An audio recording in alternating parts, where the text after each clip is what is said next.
Aí, meus amigos e minhas amigas, estou trazendo a vocês alguns dos acontecimentos nesse sábado, 17 de agosto de 2024.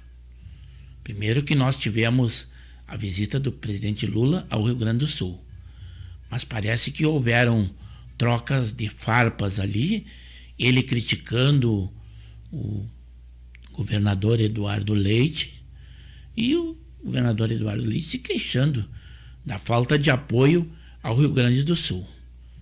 Também nós tivemos a prisão do ex-presidente da Petrobras, o Renato Duque. Já havia sido decretado anteriormente e ele estava foragido. Agora foi preso. Também nós temos uma guerra que está acontecendo entre o Supremo Tribunal Federal e o Congresso Nacional. E a Globo News, como sempre, comentando e contestando esta situação. Mas com certeza a luta deles é tão somente por dinheiro. Vocês podem ver que tudo o que eles combatem é a favor do povo. Então nós temos que ser pela briga, infelizmente. Também o presidente Jair Bolsonaro, o ex-presidente, ele foi atacado por abelhas lá no Rio Grande do Norte. Nós temos algumas imagens também para mostrar para vocês. Mas esse foi só um tópico. Agora nós vamos falar então da possibilidade e da decisão do Congresso Nacional, o que a Globo News contesta, principalmente aquela jornalista que se diz correspondente do presidente Lula e também do Supremo Tribunal Federal. Eles mostram até legislações da democracia. Mas vejam aí. Era uma reação esperada, mas é um pouco vergonhosa.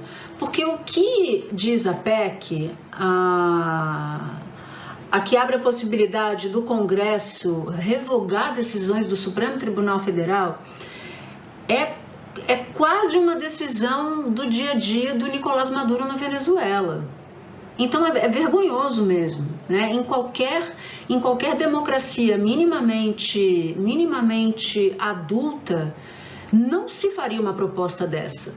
Eu concordo quando a Dani diz que dá para discutir os mecanismos de decisões monocráticas, é evidente que há espaço para discutir. Agora, o que o Congresso está fazendo é chantagem. Quer dizer, quem está indo mais pro front é mais a Câmara do que o Senado, porque nessas horas o Rodrigo Pacheco ele se preserva mais. Mas é feio, embora esperado, é muito feio, porque daí fica muito escancarado que o Congresso faz com o Supremo Tribunal Federal a mesma coisa que faz com o Executivo brasileiro, que é trabalhar e atuar na base da chantagem. Se você faz o que eu quero, tá tudo certo. Se você me contraria, eu coloco em cima de você o inferno todo. E não dá para sobreviver assim. Não dá para a República Brasileira ficar aos sustos com base em chantagem. Não é assim que funciona. Agora é hora dos poderes sentarem e acharem um meio termo que seja bom para o Congresso e que seja bom também para o Executivo. E não dá para cada vez que o Congresso fica contrariado, ameaçar, violentar a democracia brasileira querendo rever decisões do Supremo por maioria de 2/3. Então a gente tem que dar um nome de absurdo para isso. Não tem outra resposta. Então, o que está acontecendo é que os ministros do Supremo estão provando um pouco do gostinho, que é ter que se relacionar com o Congresso Nacional, que em sua medida, em grande medida, é constituído por gente que atua na base da chantagem. E se você correr de grito, se temer o grito, as coisas andam de fato para trás. Houve uma tentativa em Israel. Benjamin Netanyahu tentou passar uma legislação parecida e a reação internacional e doméstica foi enorme, porque uma medida como essa, na prática, ataca frontalmente o regime democrático. Não existe democracia no mundo, democracia digna de nome, onde o parlamento derruba decisão judicial. Isso não existe. Viola claramente a divisão entre os poderes. No caso de Israel, é agravado pelo fato que Israel não tem uma constituição escrita, né? Uma questão de interpretação mesmo da Suprema Corte. Eu chamo a atenção nesse quarto artigo aí, nesse quarto parágrafo, a linguagem deliberadamente vaga. Se o Congresso Nacional considerar que a decisão exorbita do adequado exercício da função jurisdicional e inova o ordenamento jurídico como norma geral, é deliberadamente vago, tipo qualquer coisa. Se o Congresso Nacional não gostar da gravata de um ministro, ou achar que a capa está meio puída... Concreta ou abstrata, né? Concreta ou abstrata, exorbitou. Qualquer coisa é exorbitante, se o Congresso Nacional assim o considerar. Mas podem acreditar que realmente isso não é só uma disputa de beleza, e sim quem manda mais. E dinheiro, com certeza. Mas Rodrigo Pacheco e Lira parece que estão começando a reagir. Aquela decisão monocrática do Flávio Dino, eles se reuniram e aprovaram por unanimidade. O espírito de corpo do Supremo é dessa forma. Mas vejam aí, agora, mais uma reação através da deputada a Carol Titone. Mas tem mais confusão por aí e é a guerra Congresso e Supremo. Estamos em roteiro aqui por Santa Catarina, mas paramos a nossa agenda para poder dizer que acabou de ser despachado da mesa da Câmara dos Deputados 2 PECs importantíssimas para reestabelecer os poderes da República. A PEC 8, das decisões monocráticas, que visa que um só ministro suspenda a vigência de uma lei aprovada e sancionada em vigor no Brasil. E a PEC 28/2024, que fala do ativismo judicial, ou seja, que impede que o Supremo extrapole na sua competência e inove no ordenamento jurídico, legislando no lugar do Congresso Nacional. São duas importantes PECs que o presidente Lira despachou para a CCJ e nós daremos a devida celeridade com a indicação nos próximos dias dos relatores e vamos colocar na pauta o quanto antes, porque isso é importantíssimo para restabelecer a democracia no Brasil. Tamo junto, grande abraço. É isso, conforme a Globo News falou, né, que seria o cúmulo Congresso contestar ao Supremo Tribunal Federal. Mas também eles esquecem de que o Supremo também, às vezes em decisão monocrática de algum de seus juízes, que muitos nem são juízes, derrubava uma decisão tomada por todo um Congresso. Mas vamos a notícias mais amenas. O ex-presidente Bolsonaro, lá em Natal, no Rio Grande do Norte, teve que sair às pressas do palanque porque foi atacado por um enxame de abelhas. A oposição nem comentou esse caso. Alguns colocaram nas redes sociais: Bolsonaro teve que ser tirado às pressas do seu palanque em que ele estava fazendo um discurso, mas não dizem o porquê. Mas esclareçam aí conosco, o porquê está aí.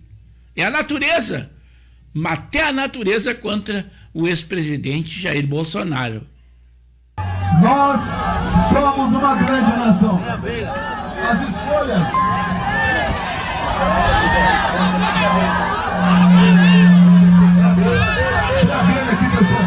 Muito obrigado a todos vocês. Brasil acima de tudo. Valeu. Muita bem, gente.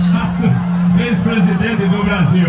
Gente, você não imagina aqui, um monte de abelhas aqui, mas não tem como continuar, viu? Um monte de abelhas surgiu aqui. O homem é tão doce que até a abelha apareceu aqui.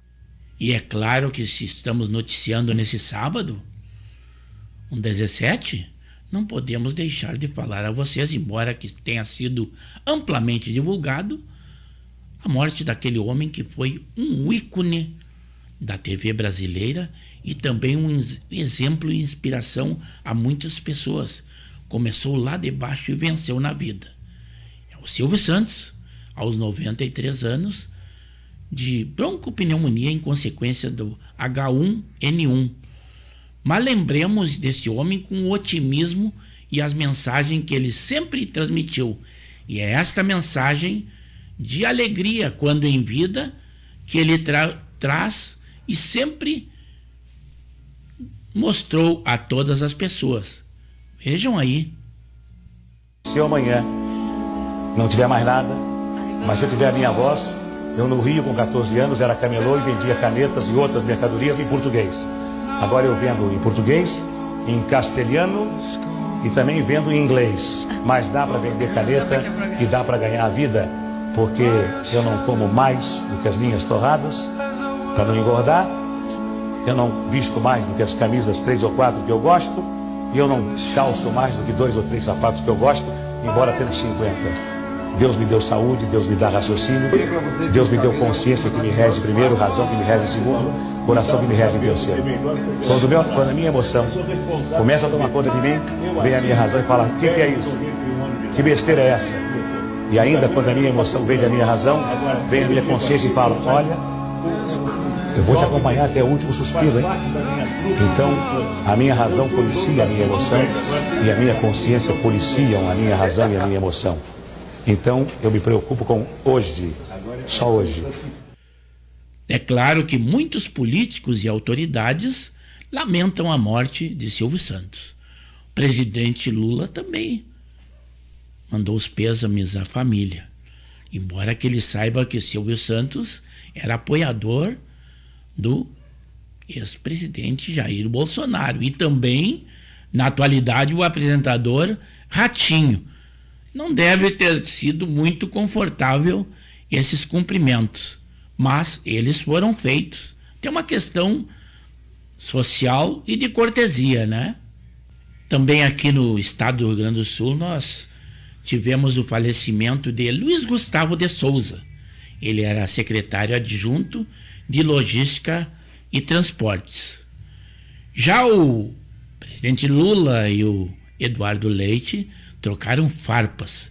O presidente afirmou que o Leite nunca está contente com as coisas. Já o governador gaúcho diz que gaúcho não é ingrato. Você que pensa em ir à Expo Inter, os ingressos da 2024 já estão à venda pela internet. Também já estão sendo construindo os piquetes lá no Parque Harmonia para as festividades do 20 de setembro.